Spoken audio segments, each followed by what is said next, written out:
guys, what's up? It's Erica and I'm here hosting Youth Night Live. And yesterday was 4th of July. I hope everybody got the time to celebrate and get out. I just want to share, my family is crazy on the 4th of July. I don't know what yours is like, but we want to hear about it. But my family, we have about 17 birthdays that happen all in July and June. So we get everybody together on my mom's side of the family. We celebrate, we float down the river, and we shoot off fireworks and throw those little pop things at people just to scare each other. That kind of becomes a war throughout the entire month as we just sneak up on people and throw those pops. It's a lot of fun, actually, but we just love to have fun and celebrate together, and I want to hear what your family is doing to celebrate together or what they did yesterday. And now we're just going to spin it one more time. Blue cheese with a Z, what you got? What's up, boys and girls? It's me, Blue Cheese with a Z, and today we are playing Extreme Spider Ball. Yeah! I can't tell you how to play because I don't really know.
isn't big enough. That next year, Motion 20, it's gonna happen, first of all. No building's gonna stop it.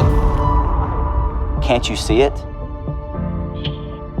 Motion has never been about a conference. It's never been about lights or smoke, bands, speakers, or buildings. It's always been about one thing. The generation empowered by Jesus, putting their faith into motion. We knew that Motion 2020 was going to be special, that God was speaking. The building wasn't big enough. There was more. What we know now is this: Motion was never meant to be in one building or even 3 buildings. This year, for the first time ever, an entirely new experience. We're bringing Motion 2020 straight to you. Virtual, yet together. We're moving from the arena to your living room, to your church, your city, your phone, your computer, your friends, to your world.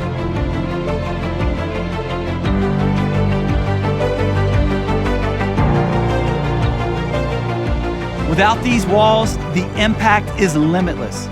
There's never been a better time to join the movement. One purpose, 3 days, all invited, all welcome, all belong, all together. A generation in motion.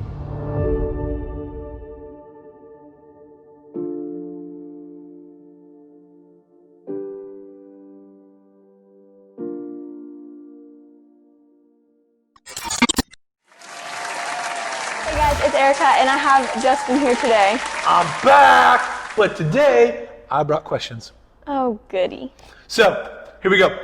What is something that you have wanted to get payback for? Let me try this question again, because I don't think I read it very well. Anyway, what is something that you have wanted to get payback on someone for? Okay. I mean, I have 2 brothers. Let's just preface with that. Ooh. Say all of the times I got beat up when I was a kid. They're older than me.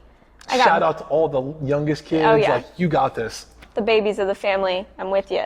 Like, I got beat up, I would always try and get payback for that. I would try and like sneak attack or come back at them. So like, is there one instance that you remember where like you were sitting back going, payback is mine? By the way, payback is a dish best served cold. Well, this is real petty. It really is. My brother, I came home and he was parked in my parking spot. And he... Time out.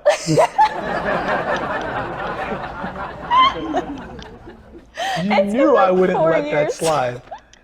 Your brother was parking your parking spot 4 years ago and you're still hung up on this? I've never been more angry. Continue. Okay, I had a long day. And I just wanted to come home and go inside.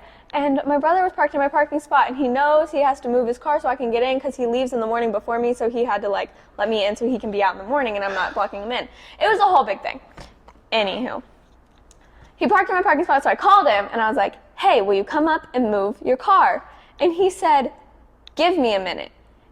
And I was so mad. In fairness, you all can agree, when someone says, give me a minute, it's not a minute. It's like 30 to 45 minutes that I'm just sitting, waiting. It's amazing. But I definitely parked my car like in the middle of the driveway a couple times after that following just to like make him mad because I just, I thought So I got my payback. I thought you were like, I took a baseball bat, had a 9-iron. It wasn't that pitching deep, wedge, but whacked. Okay. I don't know why I was so mad, but I was so mad. That is, you called that petty. I would agree. Oh, it was petty. There was no reason to be mad. So that's actually a great segue into what leads people to want to get payback. People are selfish. Wow. She went there. I'm calling myself out right now, Okay. based on the story I just told. Okay. People are selfish. People care about what is serving me right now, Okay. what is not. They're more worried about what's not serving them at the moment. Ooh, that's good. So there's a differentiation between what is serving me and what is clearly not serving me. Obviously, my brother his car being in the way was not serving me at the moment, and I was worried about Inconvenience. myself and not what he was doing. I don't know what he was doing. I never asked. I was just mad. Video games. Probably. When in doubt. Okay. But So okay, let's roll with this one for a minute. How does getting payback actually make you feel? Oh, I mean, that was a good toss, by the way. that was a really good toss. It doesn't help anything.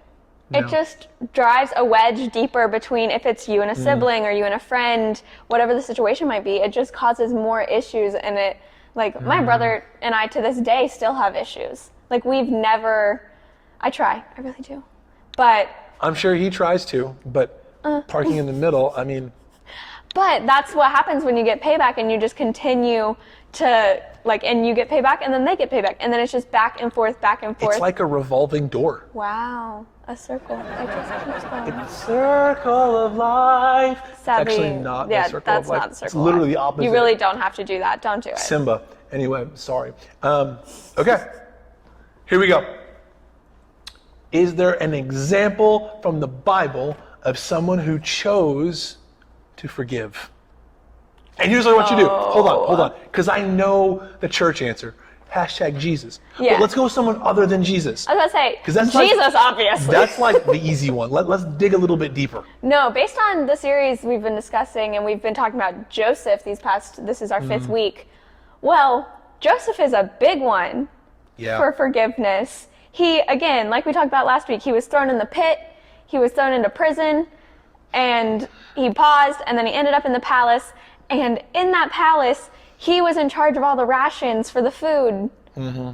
Can you all imagine? Pit. Dude, he's like the Jeffersons. Moving on up to the side. I don't think anybody's going to know what you're talking about. Deluxe apartment in the sky. Okay. That. Fresh Prince of Bel-Air. I mean, yes, but Life got Middle flipped, school? turned upside down. do y'all watch it? Let us know. Honestly, Yeah, like, I'm curious. Comment down below. I watched it. Do you watch the Fresh Prince of Bel-Air? And have you ever even heard of the Jeffersons? Because Good that question. is understandable. You're young. I mean, we just anyway, wanna know. side note. So anyway, back to But Joseph. he was in charge of all the rations, and there was a famine, and his brothers, they didn't recognize him at the moment, but they came up and they were like, hey, we need your help. We need some food.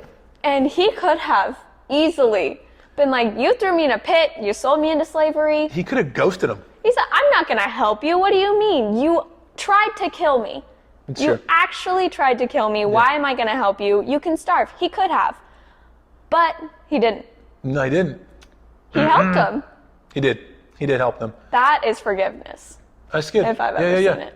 Yeah, I like Outside of it. I mean, he kind of toyed with him a little bit, though, right? I mean, He kind of made him work for it. You know, ultimately. maybe not the picture perfect example of forgiveness. I mean, forgiveness, there's the one picture perfect example, and then everybody else, we're all human, so everybody's examples are going to be a little wishy-washy. Yeah. I like that. It's good though. Yeah, because Jesus, perfect example. Joseph, good example. Good example. Jesus, He's human. better. Joseph, not bad. Okay. He's not bad. He's okay. All right. So, in light of us being imperfect, in light of us not really hit that perfect forgiveness standard, how can we actively work on choosing forgiveness today? Ooh. Wait, hold up, watch this. I'm going for the camera. Nope. Didn't make it, but it was a good effort. I tried. Choosing forgiveness today, actively. I think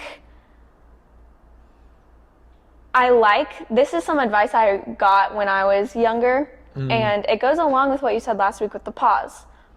It's you need to respond, not react. Ooh, yes. You have to respond and not react to a situation, because a reaction is going to be out of your emotion. And a response will be rational, logical. You will, again, like we've been talking about, take in the bigger picture. Maybe consider what your brother is doing, give him his time, be willing to go inside for a minute, come back outside to move the cars. She just wants to hang out with you. Pause, process for a second. That's good though, because think about it. Let's build off of last week, right? So pit, prison, pause. What's the palace? And then what you're saying is, how do I get there? Yeah. Because you can't like react and get there. Like no one just randomly drifts into something really cool. Like you have to be intentional about getting there. I mean, any of Joseph's reactions, if he hadn't responded to situations and he had just continued to react, like in prison, he could have reacted and just been angry and frustrated and beat people up all throughout the prison, but he made a friend. Honestly, when I think about Joseph, I think of like a little puny dude. Yeah, he's who just like probably real wouldn't meek beat and everybody just up. hanging out. Yeah, loud bark, no bite. Yeah, like my But dog. maybe he was yoked. I don't know. I guess. People say yoked. Comment below if you would ever use the word yoked. I think they only know it because you say it. Okay, cool. That's dope. That's another one. Anyway, okay, all right. How will forgiveness ultimately be better for you and those around you in the end? I'm going to go for the camera. The camera again? Yeah. I'm gonna aim. Good luck. Nope. That was worse. Should have thrown your head. I'm going to forgive you. Thanks. And ultimately, that's better for our relationship because you're not holding that. Sure. So our friendship can remain. Release. Release. But again, just that small example, allowing for forgiveness makes it easier to build and grow relationships, friendships, with your siblings, with your parents, whatever that relationship looks like. Yeah. And you're not, again, holding on to any frustration. Because another example is if you and a sibling don't get along and you continue to not get along, it just grows and grows and grows. But if you forgive and you forgive and you forgive, there's not going to be that tension between you two, whoever it is. Yeah, that makes sense. And then the cycle stops, right? Yeah. Because it is a circle of life. You can end it. You put that like jam in the door and then it stops rotating. Oh, it's good. Yeah. Or you can like stand inside the revolving doors, hold it. It's like, forgiveness. That's actually, no, it's not really because you're right knuckling it and you want to let go. So that's a really bad example. But anyway. All right. So we got pit, prison, pause. What is the palace? And how do we get there? How do we get there? I like it. Through Good. forgiveness. Let's try that. Let us know how it goes. Yeah, we'd love to hear. But that's all the time we have for today. I'm going to just cut them off if you had any other questions because we are out of time. But thank you guys for tuning in. Peace. All right, see ya.